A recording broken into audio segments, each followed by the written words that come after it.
का वोटर है तो ये जानकारी उनके लिए बहुत बहुत जरूरी है। चुनाव आयोग ने सिर नाम का एक नया अभियान शुरू किया है जो सीधे तौर पर वोट देने के अधिकार से जुड़ा हुआ है। चलिए इसे जरा समझते हैं। देखिए, यह अभियान 2 फेज में होगा। पहला फेज 4 नवंबर 2025 से शुरू होगा, जिसमें बूथ लेवल ऑफिसर्स यानी बीएलओज घर घर आकर वोटर्स की जानकारी को वेरीफाई करेंगे। अब इस पूरी प्रक्रिया का जो आधार है वो बहुत सरल है। 2025 की जो वोटर लिस्ट है उसकी तुलना सीधे सीधे साल 2002 की लिस्ट से की जाएगी और इसी तुलना के आधार पर हर वोटर को ए से लेकर एफ तक 6 अलग अलग कैटेगरीज में बांटा जाएगा। मतलब 2002 की वो लिस्ट ही एक तरह से सब कुछ तय करने वाली है। तो सवाल ये उठता है कि किसी को कौन सी कैटेगरी मिलेगी। इसके लिए ना 2 मुख्य चीजें देखी जाएंगी। पहली, वोटर की उम्र, और दूसरी, 2002 की वोटर लिस्ट में उनके परिवार का नाम है या नहीं। ठीक है, तो सबसे पहले ग्रुप को देखते हैं। ये वो लोग हैं जिनकी उम्र 38 साल या उससे ज्यादा है, यानी जिनका जन्म 1 जुलाई 1987 को या उससे पहले हुआ है। अगर उनका नाम 2002 की लिस्ट में मिल जाता है तो उन्हें रखा जाएगा कैटेगरी ए में, और अगर नाम नहीं मिलता तो उन्हें डाल दिया जाएगा कैटेगरी बी में। एकदम सीधा सा हिसाब है। अच्छा, अब आते हैं दूसरे एज ग्रुप पर। यह है 22 से 38 साल के वोटर्स जिनका जन्म 2 जुलाई 1987 से 2 दिसंबर 2004 के बीच हुआ है। अगर इनके माता या पिता दोनों में से किसी एक का भी नाम 2002 की सूची में है तो उन्हें मिलेगी कैटेगरी सी। लेकिन अगर माता पिता दोनों में से किसी का भी नाम उस लिस्ट में नहीं है तो फिर उन्हें कैटेगरी डी में रखा जाएगा। और आखिर में बात करते हैं सबसे यंग वोटर्स की, यानी 18 से 21 साल के वोटर्स की।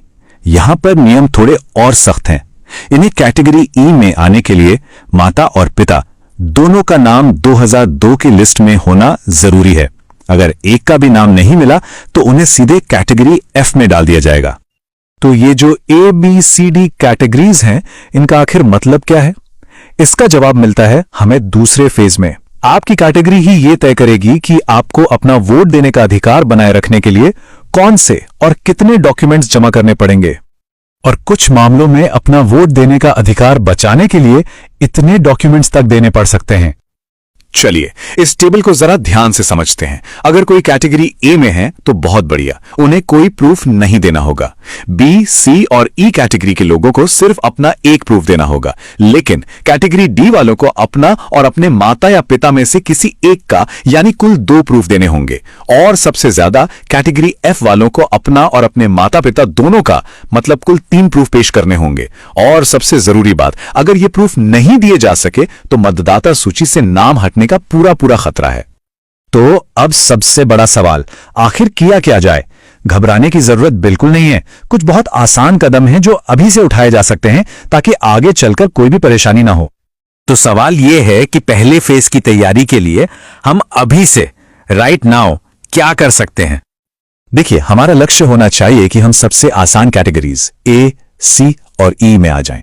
इसके लिए क्या करना होगा? जिनकी उम्र 41 साल से ज्यादा है वो 2002 की लिस्ट से अपना नाम, भाग संख्या और क्रम संख्या ढूंढकर अपने बीएलओ को दे दें।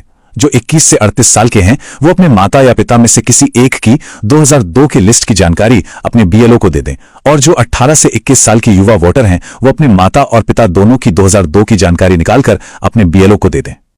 एक बात याद रखिए, अभी से ये थोड़ी सी मेहनत करने का फायदा बहुत बड़ा है। जब पहले फेज में बीएलओ वेरिफिकेशन के लिए आएंगे ना, तो उनके लिए आपको ए, सी या ई जैसी आसान कैटेगरी में डालना बहुत सिंपल हो जाएगा और आप भविष्य की बड़ी मुश्किलों से बच जाएंगे। आखिर में ये सारी मेहनत सिर्फ किसी दस्तावेज के लिए नहीं है।